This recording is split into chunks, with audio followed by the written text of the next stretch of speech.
Hey everybody, I know there's a lot of people here on YouTube looking for ways to increase their vertical, so I wanted to make this video to help you guys out with some advanced techniques you can use. I know that it's frustrating trying to find information on this stuff, and good information is very hard to find, but I want to tell you that you shouldn't give up. A huge vertical can make all the difference in your game, and if you want to know the correct ways to train and a program that you won't get bored of or frustrated with, and that'll always keep you motivated and interested. That's when the magic happens and you're able to overcome your training difficulties. So in this video I wanted to give you a bunch of really important tips that you need to know about vertical jump training, and also tell you about a jump training coach who trains NBA athletes, and where you can get his training program, and it won't even cost you that much. After all, athletes that go to the NBA don't just go to YouTube to get their training programs. They actually get their advice from professionals who can provide them with a full training program.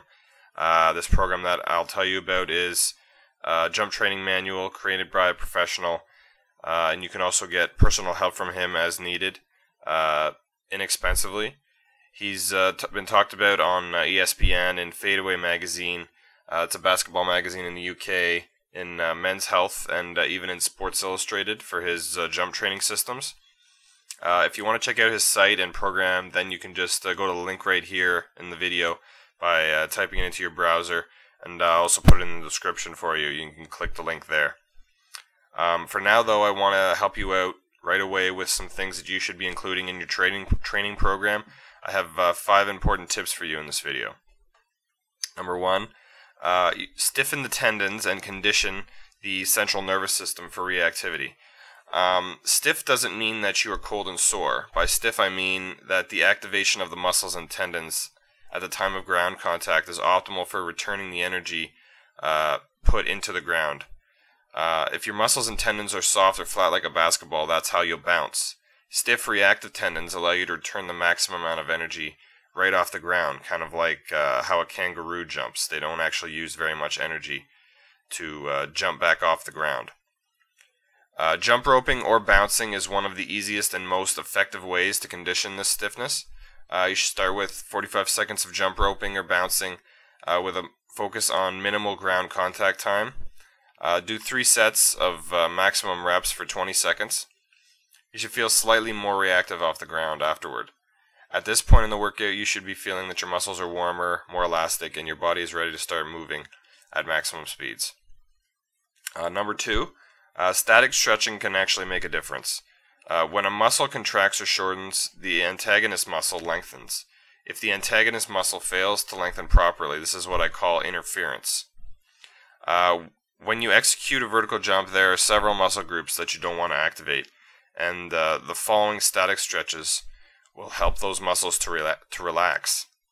Static stretches have received a bad rep lately, but they have many positive uses, including improving your range of motion, tissue quality, muscle length, and blood flow. So the first step is the psoas stretch. That's your hip flexors. Stretching the psoas lessens resistance during hip extension, which is a vertical jump movement. So you can just assume the lunge position, tighten the back glute, drive your hips forward, lean back and twist, and feel the stretch in your hip flexors, and hold it for 20 seconds. The second is the anterior tibialis stretch. Stretching the anterior tibialis lessens resistance when you flex your calf. Sit on your heels, the top of your feet flat on the ground, lean slightly back, and you can feel the stretch through your shins, and hold this for 20 seconds.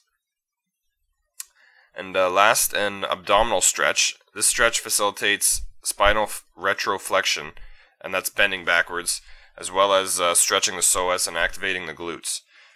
Start from lying on the ground, place your palms above your head and your feet flat on the ground in front of you, and contract your body into a crescent shape, your head upside down. You might see that this is the kind of stretch that gymnasts do. Hold this for 15 seconds. Number 3, a good idea to learn to improve your muscle quality and innervate the central nervous system.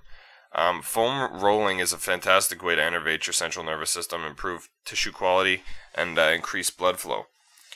Foam rolling can even remove muscular pains and trigger points instantly. You can get a foam roller cheap at Walmart or at a sporting goods store.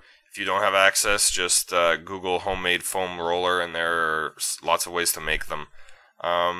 You should do it all over with the foam roller. Start with the back, move to the glutes, hamstrings, calves. Cover your entire posterior chain. Move to your anterior tibialis, your shins, your quads, your abs, your chest. Also roll over your lats and arms. If you're new to foam rolling, just learn how to do it. It really helps. And number 4, a little bit about what people call the penultimate jumping step. It has to do with the speed of approach and successful transfer of momentum. Think of a ramp.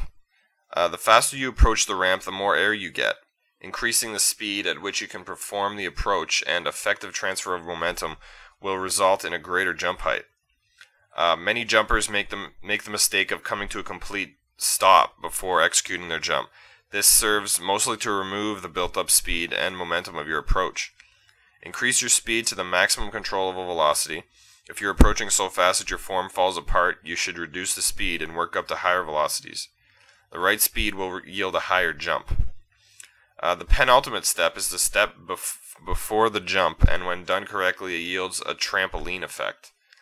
In track and field events such as high jump, long jump, and triple jump, the sequence of steps is precisely calculated for the maximum distance, and part of this sequence includes lengthening the stride of the second to last step and shortening the stride of the very last step. The long stride lowers the center of gravity and loads the body to jump while still maintaining stride and speed. The shortened step serves to begin elevating the center of gravity and initiating upward momentum. This upward momentum is then joined by the synchronous execution of the vertical jump. While in track and field, this penultimate step is extremely calculated because it's always the same. Basketball and other sports, an athlete must become more dynamically able to execute it. The distance to traveling to the rim and the timing at which to reach maximum height is always changing. If you overdo this step, it will slow you down and lessen your momentum and prove to be counterproductive. Some athletes can execute this naturally and may already be doing so, but for others, practice and awareness must be developed. The easier it is for you to execute the movement, the faster you can execute and greater boost you will receive. For 2-foot jumpers, the step before planting both feet is the penultimate step and should be lengthened enough to lower the center of gravity. While both 1-foot and 2-foot approach will benefit from a proper penultimate step, the 1-foot approach yields the greatest benefit. Number 5 is about something called post-activation potentiation. Lifting heavy weights explosively trains your nervous system to recruit more muscles and sends stronger neural signals. When you lift heavy weights and then perform a vertical jump, you will use some of that neural pattern and end up jumping more explosively. Rather than do a squat for leg strength, I've found that doing jump squats with heavy dumbbells to yield greater sport-specific activation. See if you can do 5 explosive jumps with half your 1 RM. Follow up immediately with standard sport-specific jumping. And of course, I guess this would be number 6. You need to keep yourself motivated to train no matter what, and when you do train hard and push your own boundaries as much as possible. You're the only one who can push yourself to greatness. People who have trained the right way for a vertical jump have significant advantage over those who have not. Imagine being able to win every jump ball and every rebound against opponents who can't jump as high. I'm sure you know how valuable it is. Not only would you have advantage around the net, which can help win games for your team, but you'll also have a more explosive step around the court. This allows for a lot more agility. Hands are important, but you can't do much with your hands if you aren't agile on your feet. If you want a full program for jump training created by a professional, and that's also used by professionals, which are NBA players, of course, I really have to recommend this one that I mentioned earlier. As I said, he's been talked about in ESPN, Fadeaway Magazine in the UK, Men's Health, and Sports Illustrated. He's one of the leaders in jump training in the world, and you can download his training program at his website and get personal help from him if you have any questions. The link is in the video right now. You can type it into your browser or click the link in the description. Check it out for yourself. I'll put it there for you too. I hope you got a lot out of this video, and good luck.